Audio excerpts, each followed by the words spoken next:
எங்களுக்கு வந்து organiser phone பண்ணார், இந்த மாதிரி ஒரு அட்டாக் ஆகிடுச்சு, அந்த மாதிரி சூழ்நிலை இருக்கிறதுனால நீங்கள் உடனே வந்து வேறு எங்கேயுமே போக வேணாம், நேரடியாக ஹோட்டலுக்கு வந்துருங்க. லஞ்சுக்கு மாத்திரம் இங்கே ஒரு ஹோட்டல் ரெடி பண்ணியிருந்தாங்க, அந்த ஹோட்டலுக்கு வர சொன்னாங்க. அந்த ஹோட்டல் தான் அந்த அந்த ஆக்சிடென்ட் இது சூடு நடந்த துப்பாக்கி சூடு நடத்தின இடத்தினுடைய பேர் தான் அந்த ஹோட்டலுக்கு பேர் வைசரன். அதனால அந்த இடத்துல நடந்தது.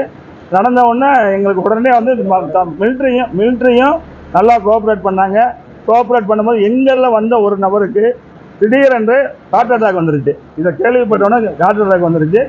ஹார்ட் அட்டாக் வந்தவுடனே அவரை இமிடியேட்டாக வந்து அந்த லோக்கலில் இருக்க எங்களுடைய டிரைவர்ஸ், அந்த லோக்கல் டிரைவர்ஸ் ரொம்ப ஹெல்ப் பண்ணி இமிடியேட்டாக எங்களை உள்ள ஹாஸ்பிட்டலில் சேர்த்தாங்க. கரெக்டாக 3 மணிக்கு நாங்கள் ஒரு அட்வான்ஸாக நாங்கள் அந்த இடத்துக்கு போயிருந்தோம்னா நாங்கள் எல்லாருமே அதில் மாட்டி இருந்திருப்போம். ஆனால் ஒரு ஆரோ வேலி அப்படிங்கிற இடம் வந்து ரொம்ப அழகாக இருந்துச்சு. அந்த இடத்துல நாங்கள் வந்து பர்ச்சேசிங் பண்ணோம். பர்ச்சேசிங் பண்ணுறதுக்கு நாங்கள் எல்லாருக்குமே நல்ல அந்த கைவினை பொருள் மாதிரி இருந்ததை வந்து பார்த்த உடனே எல்லாருக்கும் விலையும் சீப்பாக இருக்குது அப்படிங்கிறதுனால அங்கே ஒரு அரை மணி நேரத்துக்கு மேலே நாங்கள் ஷாப்பிங் போனோம். அந்த ஷாப்பிங் போனதுனால அடுத்தடுத்த ப்ரோக்ராம் வந்து கொஞ்சம் டிலே ஆச்சு. அப்படி டிலே ஆனதுனால நாங்கள் வந்து அந்த போக வேண்டிய இடத்துக்கு போக முடியாமல் கொஞ்சம் டிலே பண்ணோம். போகையில் ரொம்ப சந்தோஷமாக தான் போனோம். இந்த செய்தி கேட்டதுலேருந்து ரொம்ப பதஷ்டமாக இருந்துச்சு.